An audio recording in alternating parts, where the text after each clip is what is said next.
Salut à tous, j'espère que vous allez bien. Aujourd'hui, je vous donne toutes mes astuces pour trouver vos premiers clients en tant que community manager en freelance. À vrai dire, ces techniques s'appliquent aussi à tous les métiers en freelance, je pense. Je sais que quand on se lance, c'est le plus difficile, c'est de trouver les premiers clients. J'espère vraiment que cette vidéo va vous aider et vous être utile. La première chose, ça va être ton réseau. Alors c'est quelque chose que moi j'ai beaucoup négligé au début parce que je pensais que mon réseau ne pouvait pas m'apporter de clients. Je me disais déjà j'ai pas de réseau. Moi je me disais mon réseau c'est quoi? Mon entourage c'est quoi? Mes 2 enfants, ma famille et 2-3 amis et c'est tout. Donc j'avais vraiment l'idée que mon réseau ne me serait pas utile puisque personne dans mon entourage n'appartient au monde du digital. C'est une grosse erreur. C'est une grosse erreur. Ton réseau, c'est hyper important. Je te promets que ton réseau peut te trouver des clients d'une façon à laquelle tu n'aurais jamais pensé, d'une façon totalement inattendue et imprévisible. Donc quand je parle de ton réseau, je parle vraiment de toutes les personnes avec qui tu es amené à discuter au quotidien. Je parle pas que de ta famille, de tes amis. Tu vas, je sais pas, chez ta boulangère, tu vas dans un commerce, je sais pas, à Super U auquel tu as l'habitude d'aller tous les jours. Là-bas, ils connaissent ton visage, ils te reconnaissent, ils ont déjà parlé un petit peu avec toi. Tu leur en parles. Tu dois glisser ça dans toutes les conversations. Je suis community manager, je cherche des clients. Enfin, community manager ou autre chose. Je cherche un client en ce moment. Je t'assure que la prochaine fois qu'ils vont entendre parler de quelque chose, qu'ils vont voir quelque chose, ils vont penser à toi. Et ils reviendront t'en parler. J'ai déjà eu plusieurs contrats grâce à mon réseau. La deuxième astuce pour trouver des clients, ça va être de faire du bénévolat. Alors je m'explique. Quand on se lance et qu'on n'a encore aucune expérience, ça peut être assez compliqué de prouver que tu es capable de. Donc mon conseil, ça peut être éventuellement de travailler bénévolement. Par exemple pour une association qui te tient à cœur. Quelques heures par semaine, on ne va pas travailler 35 heures, 40 heures par semaine. Quelques heures par semaine pour une association, pour qui tu veux, dans le but de te créer ta première expérience que tu pourras mettre en avant ensuite quand tu chercheras tes autres clients. C'est une expérience que tu mettras sur ton portfolio et que tu mettras en avant quand tu vendras ta prestation en fait. Donc tu peux faire ça, tu peux aussi faire un contrat vraiment rémunéré très bas. Moi c'est ce que j'ai fait, j'ai pas travaillé bénévolement, j'ai fait un petit contrat vraiment rémunéré très peu. Donc tu peux faire ça pour ton premier contrat, ça sera plus facile de trouver un premier contrat comme ça et par la suite, bien sûr, le but c'est pas de rester bénévole toute ta vie. Ensuite, tu pourras proposer tes vrais tarifs. Ensuite, la troisième astuce pour trouver tes premiers clients, ça va être de t'inscrire sur toutes les plateformes de freelance. Donc il existe plusieurs plateformes pour les freelances, pour les entreprises qui cherchent des personnes en freelance. Donc tu as malte.fr. Donc moi grâce à cette plateforme, j'ai déjà eu plusieurs entretiens, plusieurs appels avec des entreprises qui cherchaient un community manager. Et j'ai obtenu un client grâce à ça. Donc j'ai travaillé avec une agence de communication pendant plusieurs mois, au moins 6-7 mois. Agence de communication qui m'a trouvé sur Malte. Ça s'est super bien passé, c'était top. Donc je te recommande Malte absolument. Tu as également d'autres sites sur lesquels tu peux t'inscrire. Tu as 5euros.com, tu as Fiverr. S'il y en a d'autres qui me viennent en tête, je te les mettrai de toute façon en barre d'infos. La quatrième astuce pour trouver tes premiers clients, ça va être de participer à des salons, des forums, tu sais, tout ce qui est salon entrepreneur, forum de l'entrepreneuriat, etc. Renseigne-toi.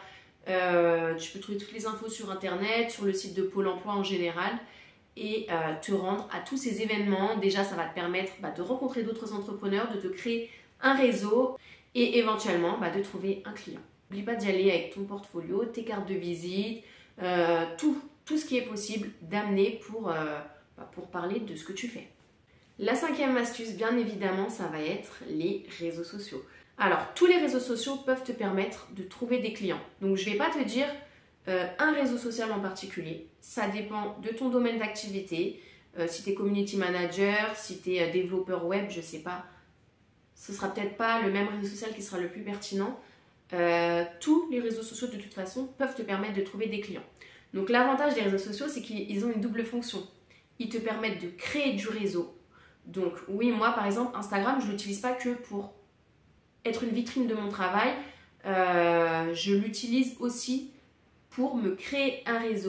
C'est-à-dire que j'ai vraiment créé des liens avec des personnes que je n'aurais jamais rencontrées si je n'avais pas eu mon compte Instagram. Et la deuxième fonction des réseaux sociaux, bien sûr, c'est que Ça t'apporte de la visibilité. Tes potentiels clients ou prospects peuvent te trouver facilement, voir ce que tu fais, te demander des renseignements et aboutir à un contrat. Donc les réseaux sociaux, bah, franchement, moi, Instagram, c'est ce qui m'a apporté le plus de clients. Bon, après, moi, je faisais ma stratégie de contenu sur Instagram, mais tu peux avoir YouTube. Donc YouTube, ce sera plus une stratégie sur le vraiment long terme. C'est-à-dire que c'est pas au bout d'un mois de vidéo que tu as des potentiels clients qui vont venir te demander tes tarifs, etc. Ça va s'inscrire vraiment dans la durée. Donc à toi de choisir les réseaux sociaux qui te semblent les plus appropriés. Tu n'es pas obligé d'être sur tous les réseaux non plus. Mais voilà, focalise-toi sur 1, 2, voire 3 réseaux sociaux. Les newsletters, alors moi ça c'est quelque chose que je n'ai pas mis en place. Mais c'est un tort, je sais que c'est un tort, c'est quelque chose qui peut t'apporter beaucoup de clients. Pour le mettre en place, en fait, il faut que tu aies quelque chose à proposer. Propose un produit digital en échange des coordonnées des personnes qui veulent ces produits, ce qui te permettra par la suite de leur envoyer tes newsletters. Donc ce que tu peux leur proposer, je sais pas, ça peut être un calendrier, un e-book, je sais pas, une mini-formation, je sais pas, quelque chose comme ça.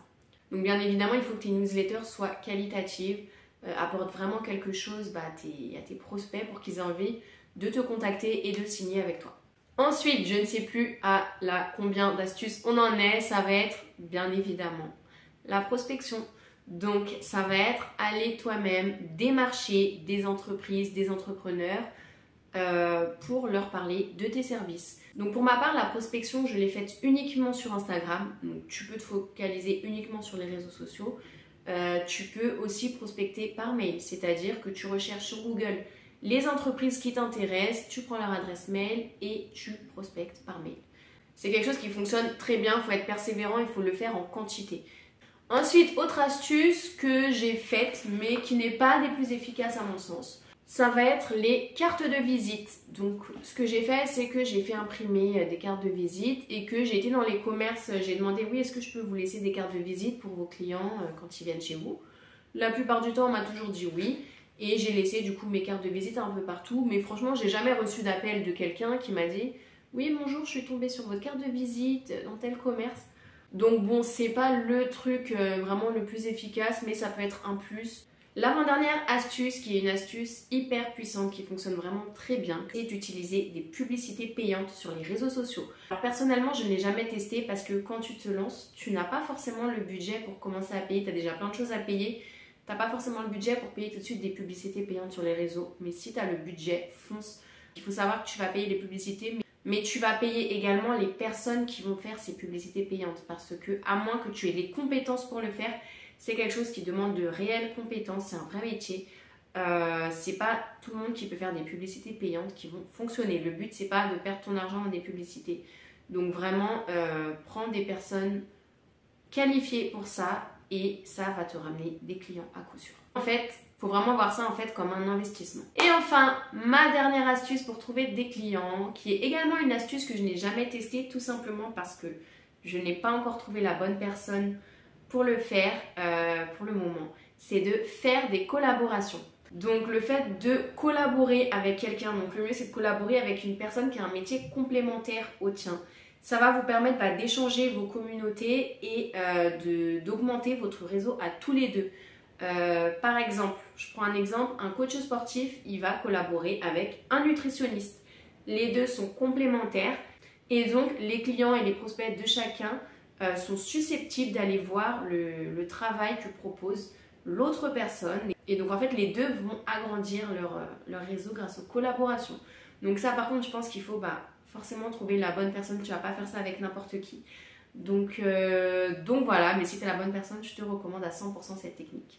Si tu as d'autres astuces, dis-les-moi en commentaire parce que déjà pour partager avec tout le monde, que tout le monde puisse en profiter.